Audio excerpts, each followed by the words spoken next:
La vraie famille, c'est un très très joli film qui vient d'être acheté pour le marché israélien.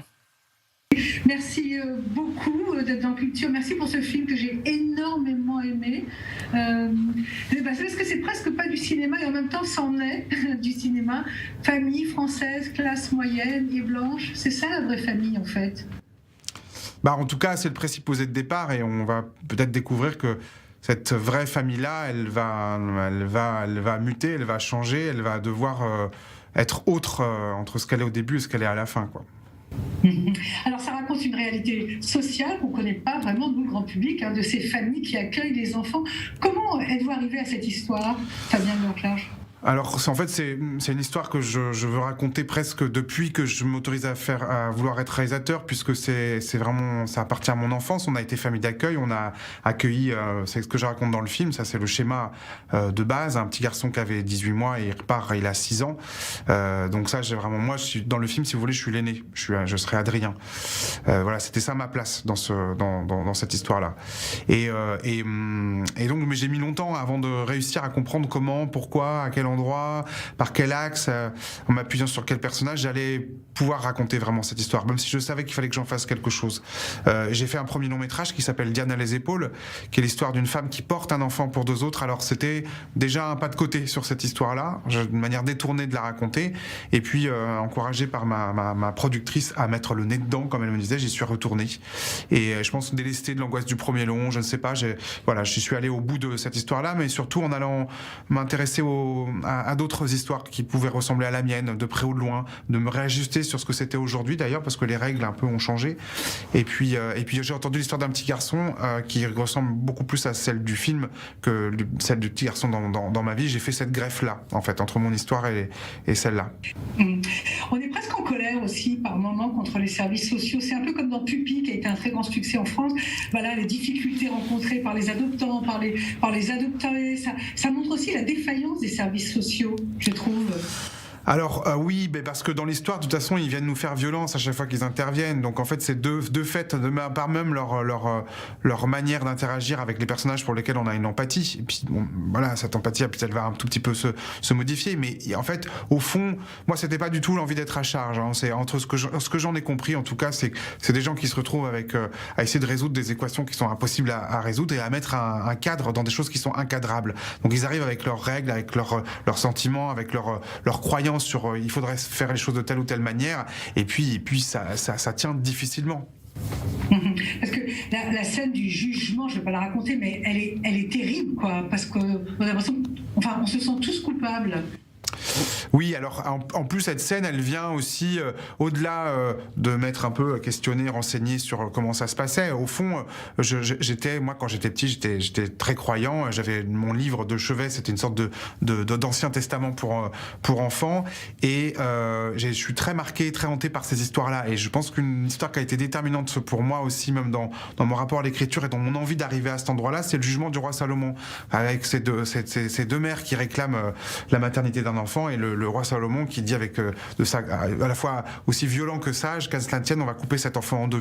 Voilà, et je sais que c'est vraiment des images comme ça, même je me rappelle même des dessins de ce livre qui m'ont beaucoup marqué, et que je voulais que cette scène du juge là dont vous parlez en soit quelque part teintée. C'est marrant que vous parliez de christianisme, parce que je vois que ça faisait très longtemps que je n'avais pas vu une foi chrétienne dans un film. Là, tout le monde parle de l'islam, et c'est toujours l'islam, et là, pof, on voit des croyants chrétiens. Oui, alors c'est comme je disais, moi quand j'étais petit, j'avais vraiment un rapport très fort à ça, qui venait de moi. J'ai demandé à faire mon catéchisme, tout ça, etc. Bon, ça s'est transformé. J'en suis plus tout à fait là adulte, mais enfin j'ai été quand même très marqué par ça, et puis toujours très curieux aussi de la question religieuse, qu'elle soit catholique ou autre. Et puis surtout, moi quand j'ai fait ce travail d'enquête là, et que c'est parce que je savais pas ça à l'époque, évidemment enfant on sait pas tout, mais en fait les assistantes familiales donc doivent assurer l'éducation religieuse d'un enfant, quand bien même c'est pas la leur. Et donc ça m'intéressait beaucoup de mettre Anna dans un endroit où elle est garante de l'éducation religieuse d'un enfant alors que c'est pas la sienne, et en plus c'est en faisant bien son travail, c'est-à-dire en amenant cet enfant à l'église tous les dimanches matins, qu'elle va se retrouver dans des situations très particulières et singulières avec lui, à l'intérieur desquelles ce lien là surmaternel va en plus se planter. Oui. Et alors, ce qui est incroyable dans votre film, bien évidemment, c'est ce petit garçon. Alors, c'est fou déjà, mais où est-ce que vous l'avez trouvé? Comment vous l'avez dirigé? Il entend des choses terribles qui doivent être vraiment même tirées de la vraie vie. Enfin, il est extraordinaire, ce gosse.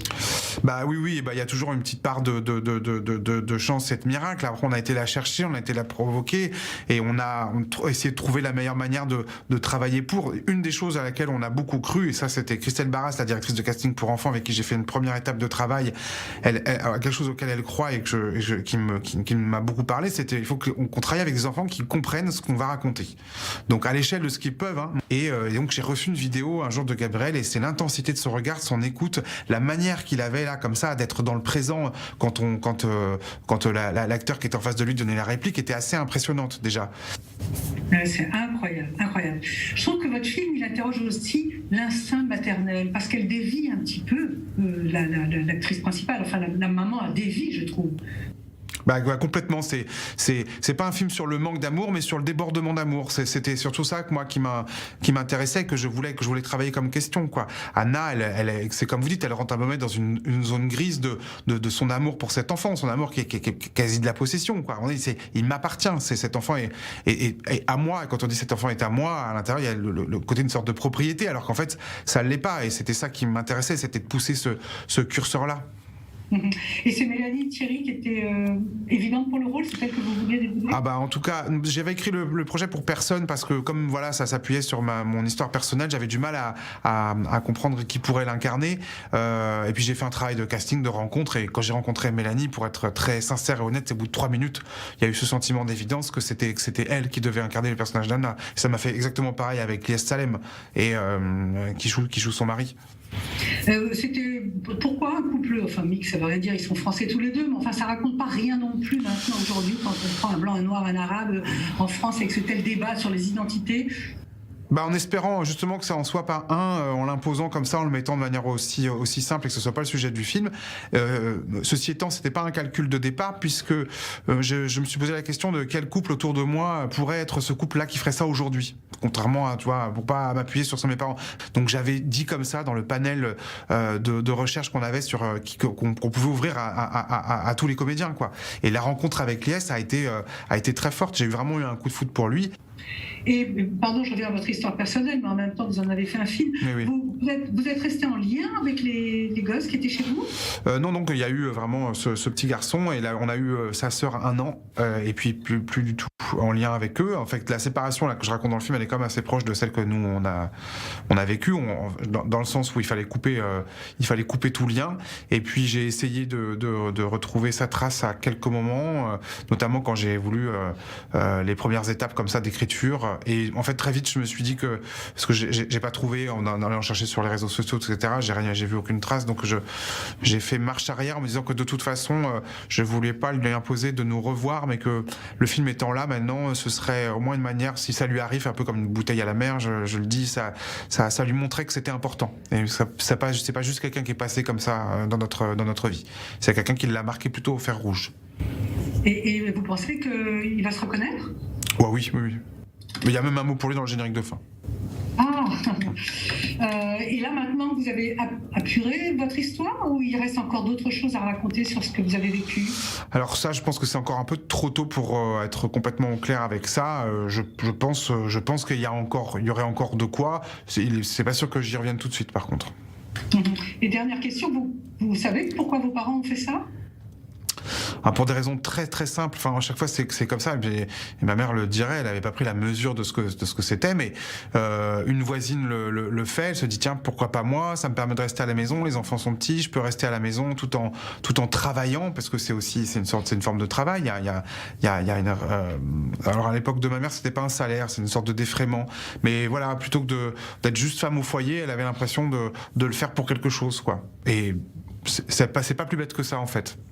Eh ben, écoutez, c'est très réussi, je vous remercie vraiment beaucoup. Merci. Vraiment, c'est un très joli film. Je pense que ça va parler en Israël à toutes ces familles aux mères juives. Enfin, je l'espère un peu, beaucoup même. Oui, ben on vous le souhaite et ça marchera. Merci beaucoup. Merci.